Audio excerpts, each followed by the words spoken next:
men to play in women's sports? Do you allow men to box your women and box? Because I know you have a lot of boxing. That's violence.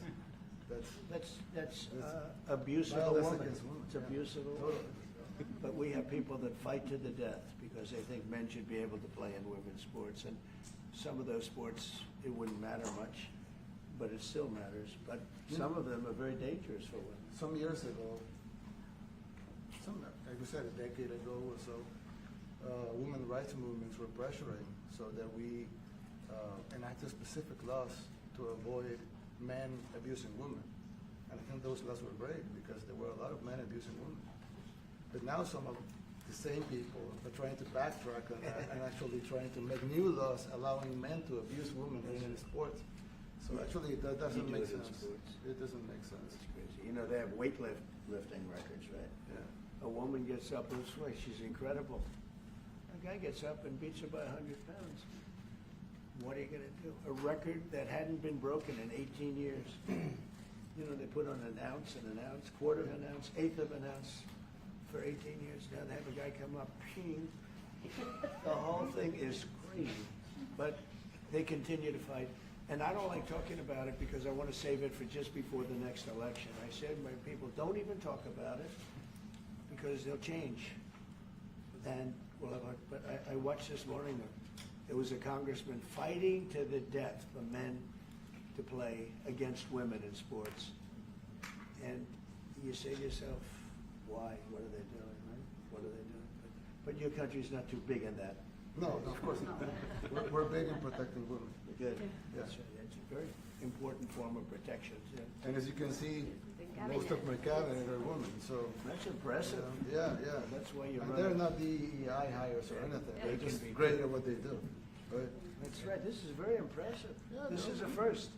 We've had women, but we've never had three of them right here. That's 4 and 3 And men. look at what we have. You guys feel a little bit mistreated? That's good. I like it. We've been advanced. I've been very advanced in that regard too. We have Pam, who's been so Yes, I know. fantastic. Christy. Christy, and the most powerful woman they say I anywhere. know, exactly. She's rated. They're all afraid of her. Susie Wells, they say, oh, she's tough. Yeah. Most powerful woman in the world, according to magazines. What do I know? Yes. But I think she probably is. Yeah. Yeah, she probably is. Congratulations. And you know, Stephen, who's done such a great job. We have great people. Very famous too. But we love working with him. He really lets them have it, right? Yeah, exactly. There's no games. No. It's very good. He knows. Do you have any questions, please? President Trump? No, let's not start Mr. with President. CNN because they're just so Mr. President. wrong. Yeah, please. Yeah, thank you, Mr. President. You repeatedly mentioned last night that Russia's attack on Ukraine was a mistake. What is the exact mistake? And have you given Putin a deadline to actually move toward a ceasefire? The mistake was letting the war happen. If Biden were competent, and if Zelensky were competent, and I don't know that he is. We had a rough session with this guy over here. He just kept asking for more and more. That war should have never been allowed to happen. That war, I went 4 years and Putin wouldn't even bring it up. And as soon as the election was rigged and I wasn't here, that war started. There was no way that war should have been allowed to happen. And Biden should have stopped it. And you take a look at Putin. I'm not saying anybody's an angel. But I will tell you, I went 4 years and it wasn't even a question. He would never, and I told him, don't do it. You're not going to do it. And it was the apple of his eye, but there was no way that he would have done it. All you had to do is lower oil prices. If you lowered oil prices, Biden kept the prices so high because he made it impossible to get it. If you lowered oil prices, you would have never had the war. But you wouldn't have had it with me anyway. That war would have never happened. And I think it's a great abuse. So now what do?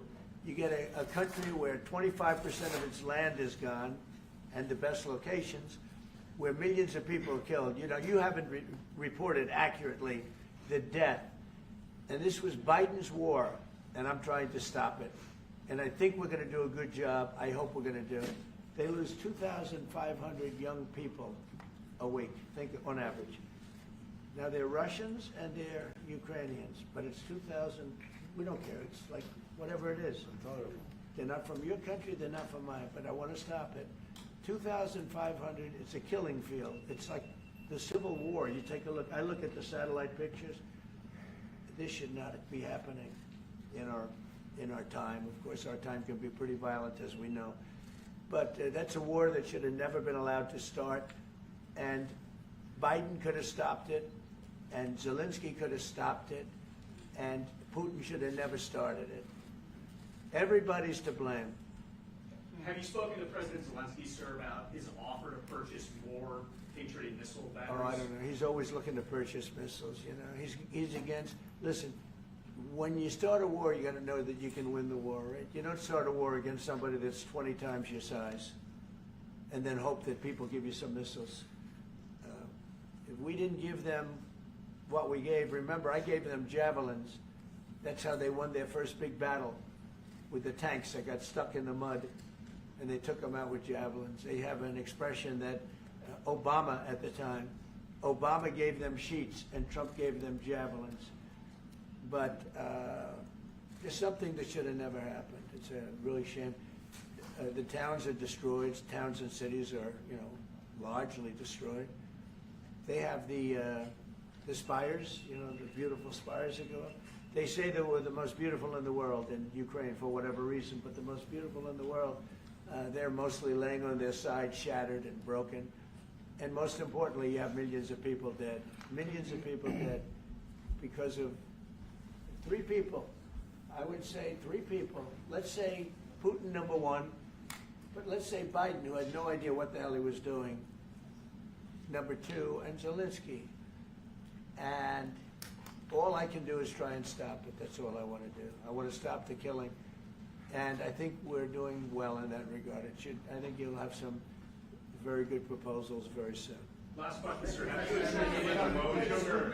Have you attributed a motive through the FBI investigation behind the attack on Governor Josh Shapiro over the weekend? No, I haven't, but the attacker was not a fan of Trump, I understand, just from what I read and from what I've been told. The attacker basically wasn't a fan of anybody. It's probably just a whack job. And certainly a thing like that cannot be allowed to happen. Good relation with President Bukele, the best guarantee that this time you won't terminate the temporary I have protected a status? great relationship with this man. I have the best relationship with him. We've known each other. I've known him since he was a very young man, as I said, very, very young, and I was impressed. I said, look at this guy is, in fact, you sort of look like a teenager.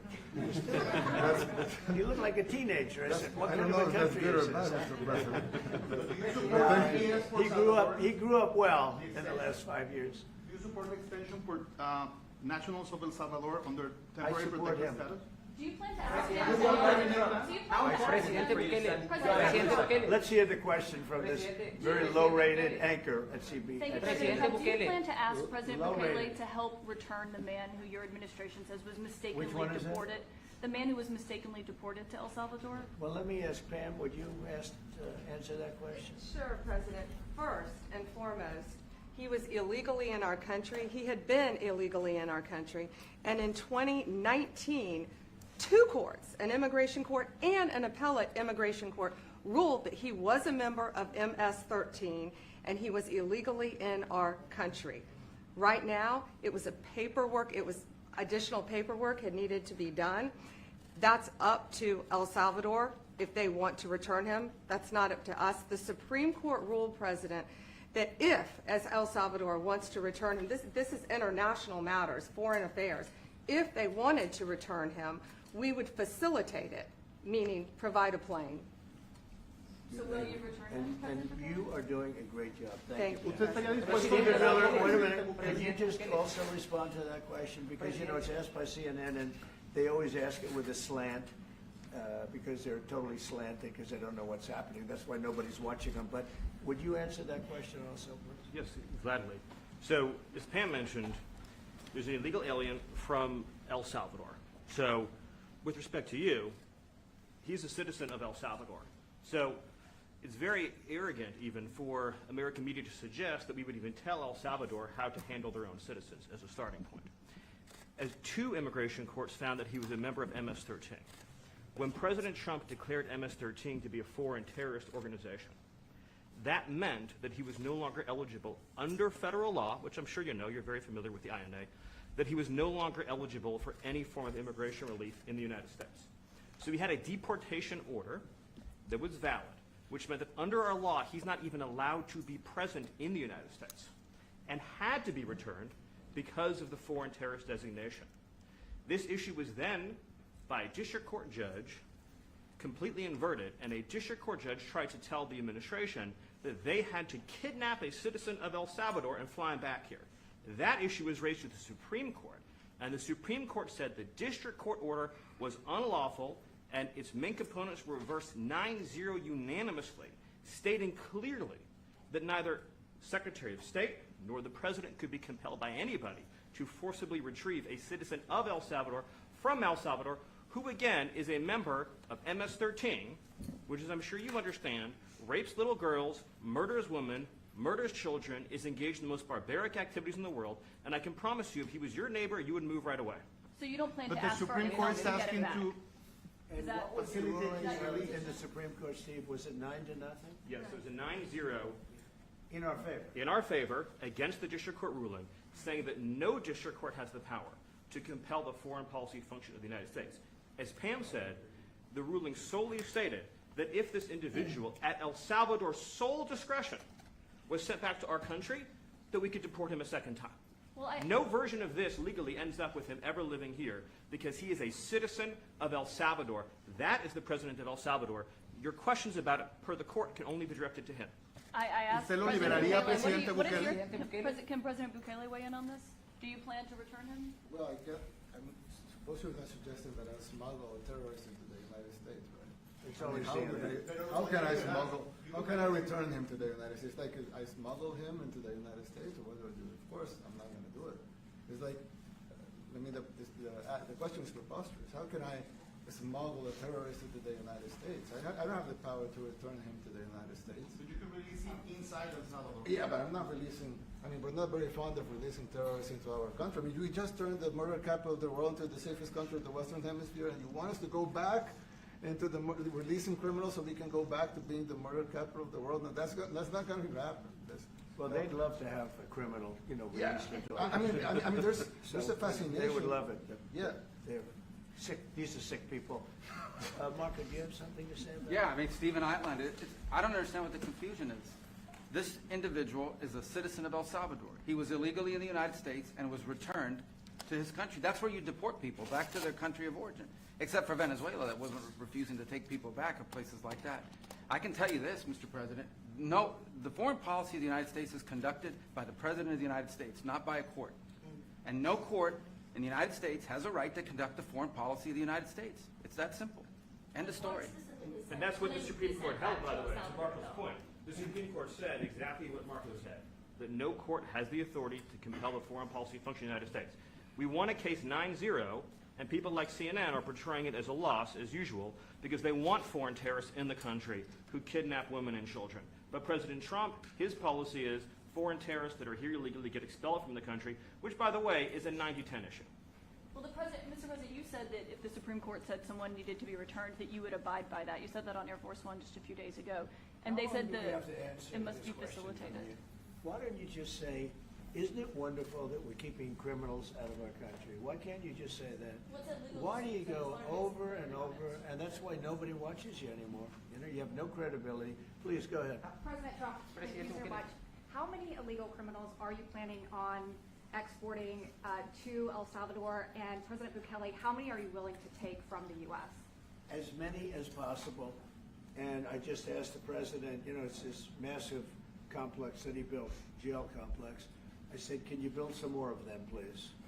As many as we can get out of our country that were allowed in here by incompetent Joe Biden through open borders. Open borders. You probably hear open borders and you can't even understand it because nobody can understand. Nobody smart or with common sense can understand it.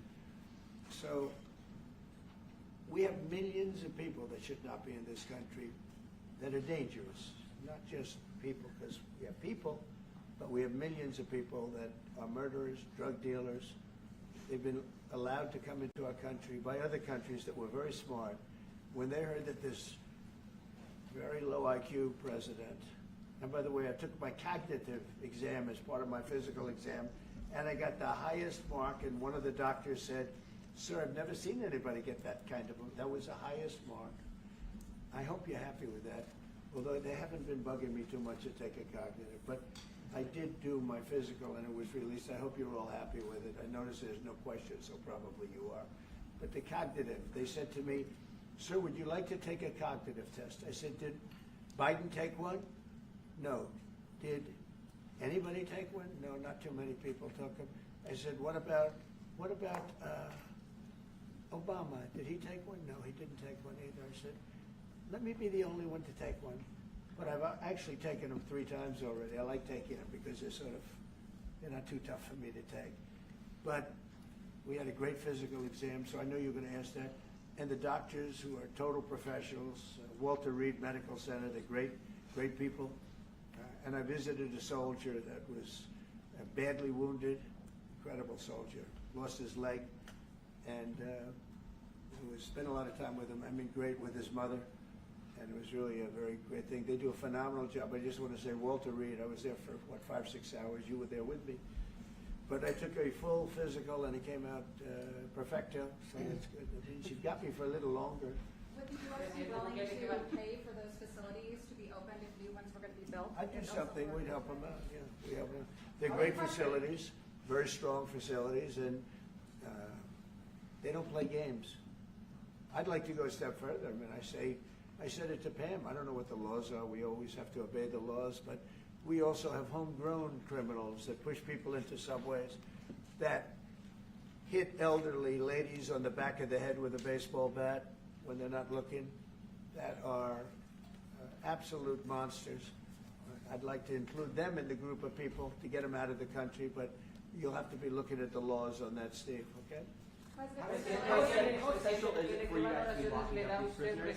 And do you think more presidents should follow suit like you guys as far as taking a hard stance on crime here in the United States? Well, I do. I think everybody has to. I mean, the president said it better than anybody. He said, you know, you have liberty and you have to have liberty, but to have liberty, not everybody is going to be good. And, you know, some are bad because they're sick. They're mentally deranged. They're bad. Why do you think And you have to take them, if you're going to have a country, you're going to have to take those people out. And we've been doing that. But this was like an unforced error, they would call it, where we had people that may hate our country, or maybe they're just stupid people. I think they're probably stupid people more so. A lot of people said they did it for the vote. But I did better with Hispanic people than they did, because they always use Hispanic. I did better. You people love me. I saw my poll numbers in your country up through the roof, right? 91%. Some people think they do it for the vote. But they don't have to do it for the vote. They cheat, you know, they're professional cheaters. That's about the only thing they do well. So we just have had a great relationship, and it's become bigger because of a strange thing that happened. You know, I came back, we had no war in Ukraine, we had no October 7th Middle East problem, we had nothing, we had no inflation, we didn't have the Afghanistan most embarrassing moment in the history of our country, the Afghanistan, not withdrawing, because I would have been out, you know, I had it all set to bring people out with dignity and pride. That was the worst, most embarrassing moment in the history of our country, Afghanistan. We didn't have any of that. You wouldn't have had the war with Russia, Ukraine. You wouldn't have had the Middle East problem because Iran was broke. They had no money because we had secondary sanctions on and lots of other sanctions. And now every single thing, got a problem with Iran, but I'll solve that problem. That's almost an easy one. We got to solve a war that should have never started, Ukraine and Russia, and we'll get that solved. And we have to solve problems, and we already solved inflation. You know, if you look at the numbers are incredible, actually. Stock market's up, and we're not letting other countries take advantage of this country like they have for the last 40 years. So thank you very much. You have a question, please? Yes, Mr. President, thank you so much. You scored another major investment win this morning when NVIDIA pledged to build its AI supercomputer, the first time ever, right here in the United States. Thank you. That's a question I like. That's true. What is your reaction to this announcement, sir, and how will this positively benefit Americans across the entire country? Well, it's one of the biggest announcements you'll ever hear, because NVIDIA, as you know, controls that almost the entire sector, which is one of the most important sectors in the world, between chips and semiconductors and everything else. And they're the biggest. And the other biggest we already have coming in is spending $300 billion, as you know. They announced 2 weeks ago. But NVIDIA is so highly respected. And this was an announcement that a lot of people, I knew it was going to happen, but not to the extent that it happened. It's big. And the reason they did it is because of the election on November 5th and because of a thing called tariffs. As I say, the most beautiful word in the dictionary. After love, God, relationship. The press actually hit me and said, tariff is the most beautiful word in the dictionary. What about family, love, God? I got hit even on that. You understand? I said, okay. So now I say it's my 5th most favorite word because they get you on anything. But no, that NVIDIA, it's one of the great companies of the world, modern, super modern companies, controls segments that nobody, sort of controls the world in a sense, and they're coming in here in the biggest way with hundreds of billions of dollars. Not like millions of dollars, hundreds of billions of dollars, and I'm honored by it. And I want to thank Jensen and all of the people that we deal with. They're great people, they're brilliant people. And without tariffs, they wouldn't be doing it. Okay. Thank you very much. Yeah, Are please. you considering additional sanctions against Russia after their latest attack? And do you have an update on the rate and when you might announce Well, I semiconductor already have tariffs? sanctions on Russia. I put them there. If you remember, Nord Stream 2, that's the big pipeline that goes through Europe. I stopped it. That's Russia's pipeline, the largest pipeline, I think, in the world. Goes to Germany. And I stopped it. And when Biden came in, he approved it. And then they say, oh, I'm friendly with Russia. No. Putin said, if you're my friend, I'd hate to see you when you're my enemy. I stopped the biggest economic job they ever had. I stopped it cold, right? It was dead. You know that, right?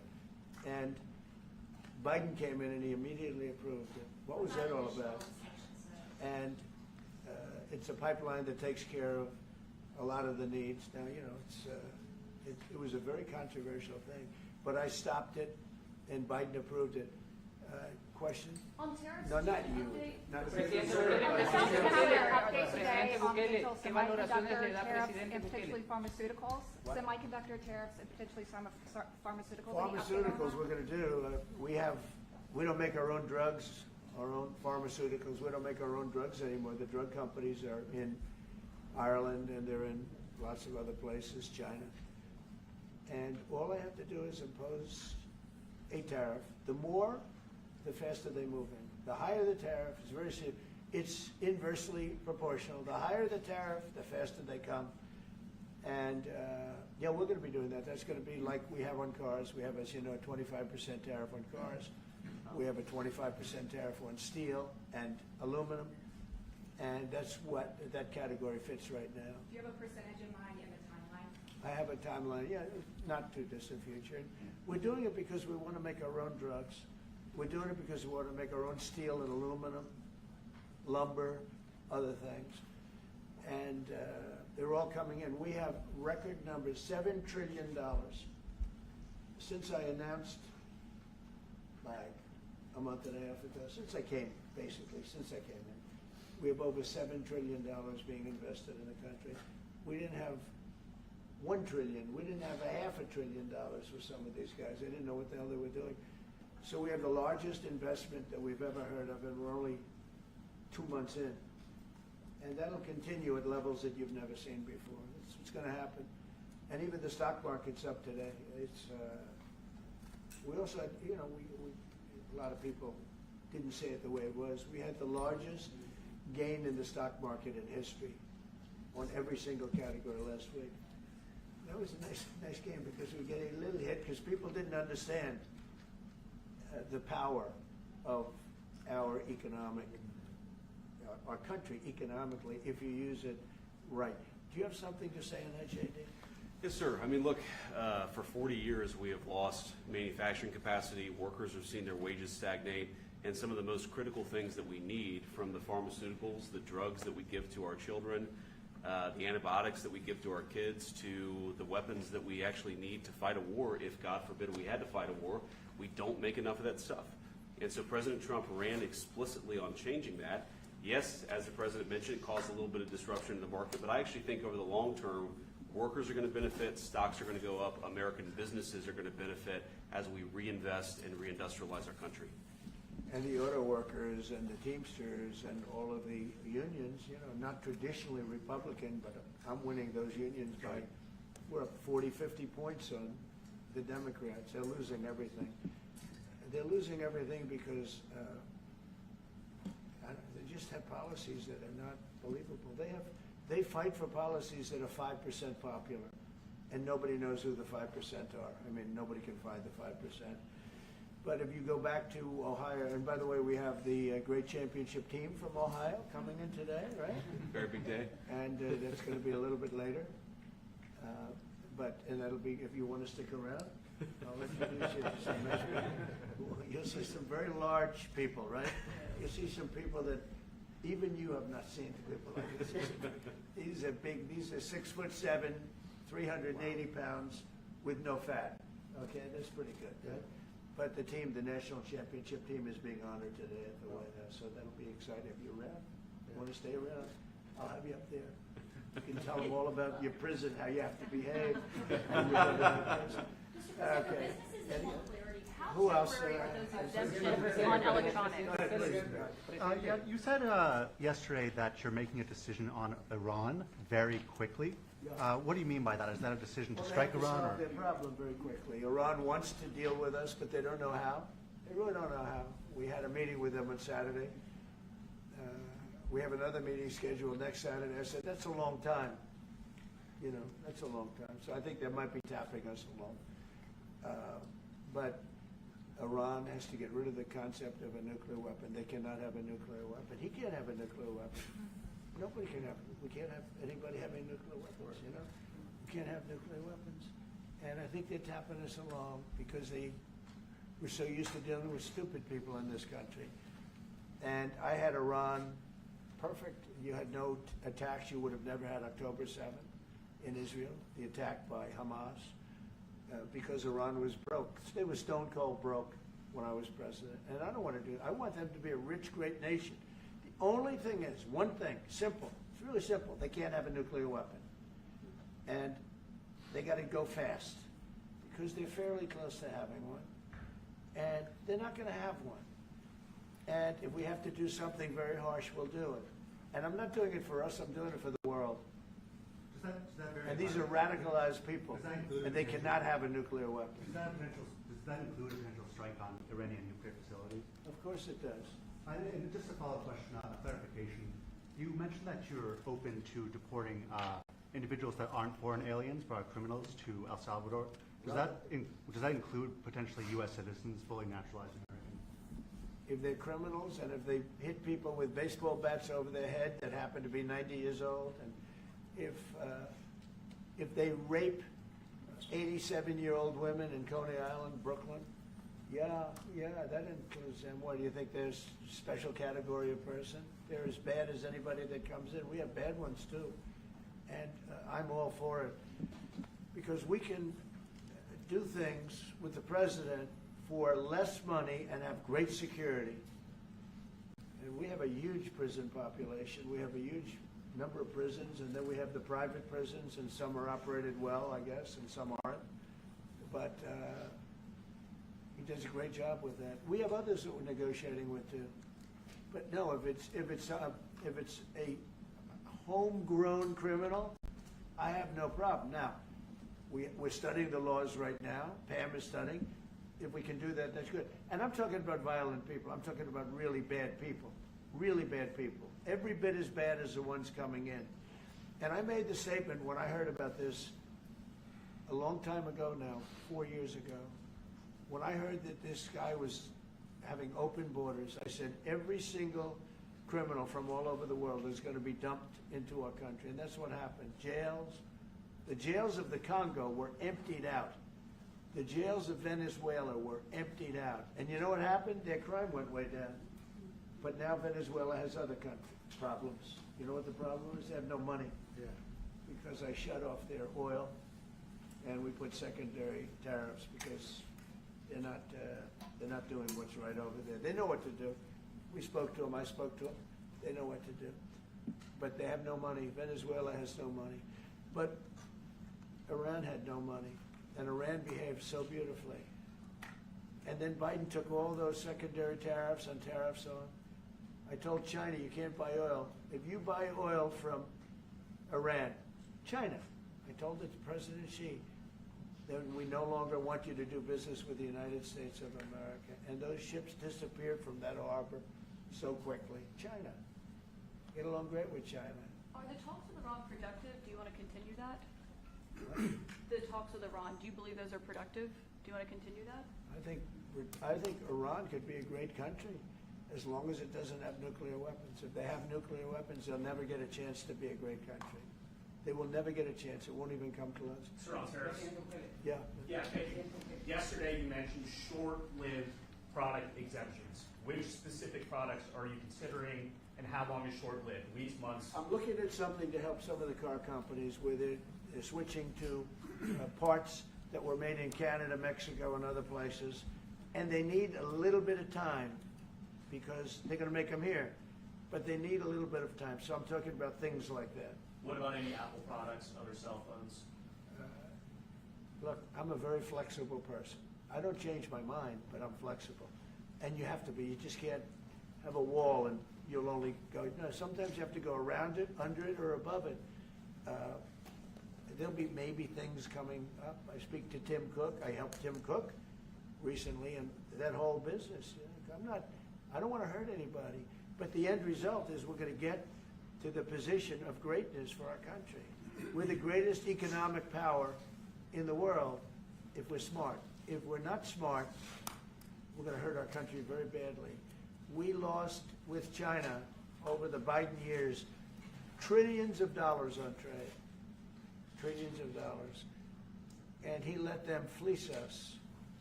And we can't do that anymore. And you know what? I don't blame China at all. I don't blame President Xi. I like him. He likes me. I mean, who knows? Who the hell cares? Do you have any updates on talks But you know with what? China? What? Do you have any updates with talks with China? Let me just tell you this.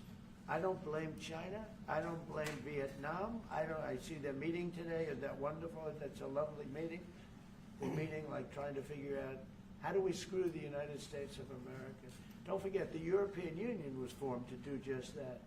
The European Union was formed to hurt the United States and on trade. And they get us on NATO because they don't pay their bills. But now, since I got involved, they have been paying their bills. I took in over $600 billion for NATO. Nobody took in anything. I mean, they were all delinquent. They had 8 nations out of 28 paid their bills. The rest of them were way delinquent. And I said, if you don't pay your bills, we're not going to protect you anymore. And the money poured in over 600. The Secretary General last week made that statement. He said, I've never seen anything like it. We couldn't get anybody to pay because the United States was footing the bill for NATO. Well, we got hurt there, and we got hurt on trade, likewise, European Union. And they've got to come to the table, and they're trying to. They're trying to. But the European Union has taken terrible advantage. They don't take our food products. They don't take our cars. We have millions of their cars, BMW, Volkswagen, Mercedes-Benz, many others. They come in by the millions. They don't take, there are no Chevrolets in Munich, I can tell you that. I said to Angela Merkel when she was there, as she was letting millions of people infiltrate Germany, which was not so good from, we would call them illegal immigrants, but she made them legal. But I said to her, and I get along with her very well, I said, how many Chevrolets do we have in Munich or Frankfurt? Why, none, Donald, none. I said, you're right. And yet we take in millions and millions of cars. No, those days are over. Okay, thank you very much, everybody. Thank you, guys. Thank you, guys. Stand on the floor. Thank you, guys. Mr. President, can you comment on the FTC's case against Meta and Mark Zuckerberg? Thank you, press. Thank you, Nayib. Thank you.